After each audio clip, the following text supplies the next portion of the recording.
up? It's your boy APT Songs here, back once again in my glorious Prius to give you guys a movie review for a movie I literally just saw like 20 minutes ago, and this time it's for Quentin Tarantino's 9th film, Once Upon a Time in Hollywood.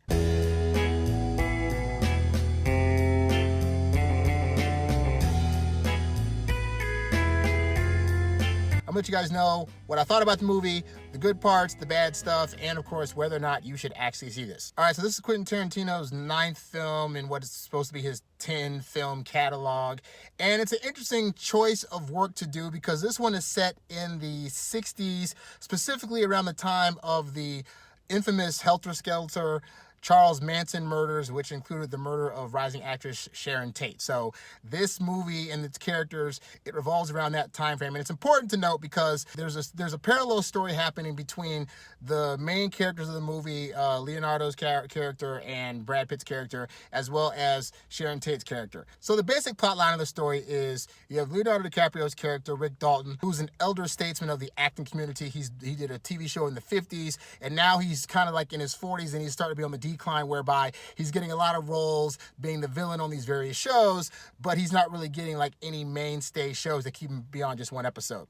And then Brad Pitt plays this guy Cliff, who is his stunt double and also his longtime best friend and the guy that kind of like does stuff for him, like drives his car for him and does various tasks for him and stuff like that. So because Rick is starting to get a lot less work, Cliff is also getting a lot less work, so he just kind of like pals around during the day while Rick is on set. So that's the majority of the movie, is just like you see Rick Dalton going to a couple of shows and trying to act them out and having trouble at times knowing the lines or really having the confidence to do them. And then you see Cliff's character during the day driving around LA. He goes home to feed his dog. At one point, he goes to Rick's place to fix his antenna because apparently it was broken during the day. And there's a point in the movie where he actually does go on set to try to be a stunt double for Rick, but the people on set don't like him because there's an alleged story about something that he did in his past that makes people wary of having him on set. So that's, like I said, that's the main character story for Brad and Leo's characters. Then you have Margot Robbie, who plays the part of Sharon Tate. Now, Sharon Tate was an up-and-coming actress who was only in a couple movies in the 60s as her star was rising, and she was married to Roman Polanski, who's now infamous for, sex, crime stuff, and now he's in another country altogether. But back then, he was a very hot director, and they were married. So during the course of the movie, you see her like just doing day-to-day things. She, goes to the movie at one point to see herself in a movie. She goes to a party with friends. She's at home. She gets pregnant, and she's at home trying to host a house party. It's just regular stuff. And so as a viewer going in, it's good to know about what actually happened to Sharon Tate in real life as it pertains to the Manson family killing her when she was 8 months pregnant, along with her various friends that were at her house as well. Because it adds to the tension. The whole time you're watching Rick Dalton's story, and then you get this side story of Sharon Tate where like they don't seem to be converging at all, and they're not like intermingling with each other, and you're like, why is this being told what's happening? But if you know her fate in real life, the whole movie, you're like, oh my God, what is this leading to? They're going to actually show this on film, what's going on. Now, I don't want to give away any spoilers, so I'm not going to say how this movie ends because it really is good to go in fresh. But just know that the way it ends is like bananas bonkers. Like, I didn't expect it to end the way it did, and what I saw portrayed on screen was absolutely fantastic. So, as with all Quentin Tarantino movies, this movie's long, first of all. This movie's 2.5 hours long, and a lot of that is because Quentin Tarantino really likes to set up his shots. Like, it ain't just gonna be a thing where, for example, there's a scene where some simple stuff, like Cliff's character leaves from house A to go to someplace else. You're not gonna just like see him like leave and the next scene he's at the place. No, you're gonna see him leave, you're gonna see him drive down the road, you're gonna see him listening to music, you're gonna see him pull into the place and park. Other directors could do this and it would look boring as heck, but for some reason, the way that Tarantino shoots his stuff, it's like you're there and you know it's mundane, but you don't mind watching it. So like the 2.5 hours I was there wasn't any point where I was like, oh my God, can you hurry this up? I recognized there were parts where, those kind of things could be cut and it wouldn't affect the movie, but I was not mad at seeing these things unspool the way that Tarantino wanted us to do it. The aesthetics for this movie, absolutely incredible. It definitely makes you feel like you're in the 60s. Everything down from like the TV shows that are playing to the commercials where he'll play through stuff in the background that's like, it's actual footage and actual sounds of radio from the 1960s era when this was happening. So even the scenes where like they're panning through town, I don't know how they're able to get the town look like it was in the 60s again,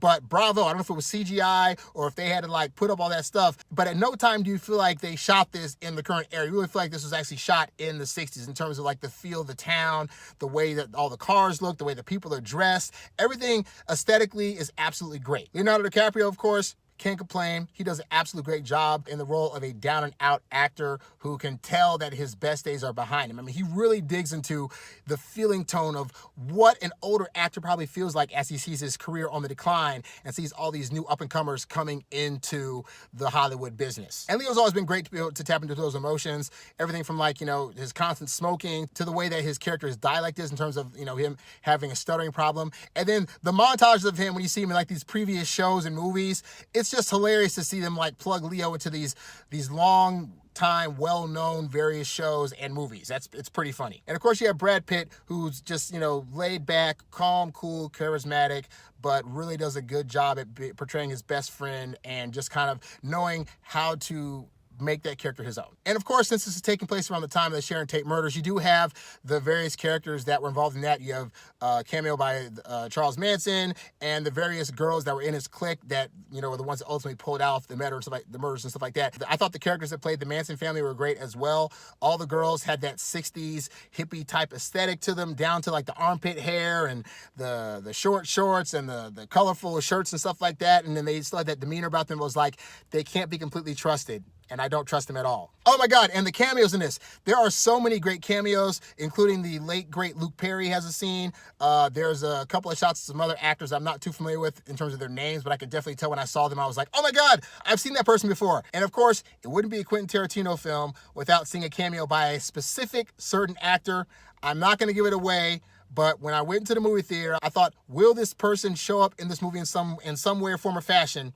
And indeed, this person does. And when I saw it, I was like, yes, I knew this was going to happen. This is amazing. As for anything bad, I don't really have too much bad to say about the movie per se. I thought Margot Robbie did an excellent job as Sharon Tate, and I wish they would have kind of delved a bit more into her character, because you kind of just see her like in bits and pieces here and there, just so you know towards the end that this is taking place around the time of her murder.